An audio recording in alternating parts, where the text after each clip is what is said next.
1000 টাকা দিয়ে advance booking করার পর তারপর যদি তুমি মেহেন্দি পরাতে না আসো, এই রকমই কিন্তু আমাকে আমার ব্রাইড বলেছিল বুকিং করার সময়। তাহলে চলো এই স্টোরিটাই তোমাদের সাথে শেয়ার করি। দিশানিধি তার বিয়ের মেহেন্দি বুক করার সময় সমস্ত কিছু ক্লিয়ার করার পর আমাকে কিন্তু দিদি এই কথা দুটোই বলেছিল যে আমি অ্যাডভান্স দিয়ে বুক করলাম, তারপর যদি তুমি আমায় মেহেন্দি পরাতে না আসো তখন আমি লাস্ট মোমেন্টে কাকে পাবো। আসলে এরকম দিদি অনেক জায়গায় শুনেছে, আর সত্যিই তো এরকম তো হয় যে অনেক আর্টিস্ট এরকম আছে যে ক্লায়েন্টদের থেকে বুকিং অ্যাডভান্স নেওয়ার পর তারপরে দিনের দিন আর কাজে যায় না, বুকিং ক্যান্সেল করে দেয়। এই ধরনের লোক ঠকানোর ব্যবসা যারা করে তারা সত্যি আর্টিস্ট বলবার যোগ্য না। আর এই ধরনের কিছু আর্টিস্টদের জন্যই, যারা সত্যি নিষ্ঠা নিয়ে কাজ করে, তাদের মানুষ বিশ্বাস করতে চায় না। তো যাই হোক, আমি দিদিকে ভরসা দিয়ে বলেছিলাম দিদি তুমি কোনো রকম চিন্তা করো না, এই ধরনের কোনো কাজই আমি করব না, তুমি ভুলে গেলেও আমি তোমায় রিমাইন্ডার দিতে থাকবো যে এই ডেটে এই সময় আমি ঠিক তোমার লোকেশনে পৌঁছে যাব। তো যেমন বলা তেমন কাজ, আমি একদম দিদির দেওয়া টাইমে পৌঁছে গেছিলাম দিদির লোকেশনে, যেটা ছিল নিউ আলিপুরে। আর ঢুকেই আমি কাজে বসে গেছিলাম, তোমরা দেখতেই পেয়েছিলে দিদি আগে থেকেই রেডি ছিল।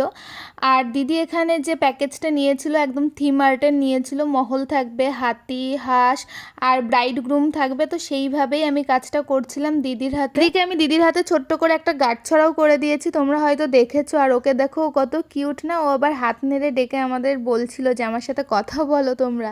তো যাই হোক, দেখো দিদির একটা হাত কমপ্লিট হয়ে গেছে, আমি অন্য একটা হাত করছিলাম। আর এই হাতটাই আমি করে দিয়েছিলাম সানাই, রাজহাঁস আর গ্রুম করে দিয়েছিলাম দিদির হাতে।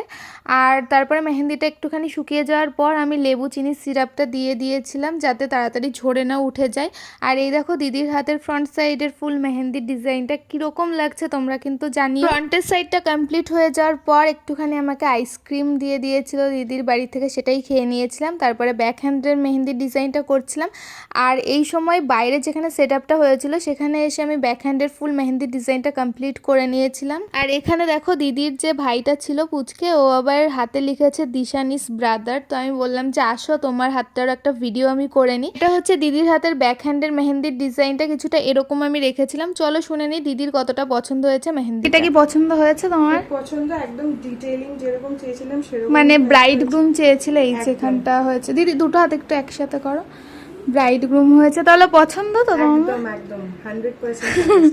ঠিক, তাহলে চলো আজকের মতো ব্লগটা এখানেই শেষ করছি। ততক্ষণ তোমরাও সুন্দর সুন্দর কাজ করতে থেকো আর ভালো থেকো, সুস্থ থেকো। দেখা হচ্ছে অন্য কোনো দিন।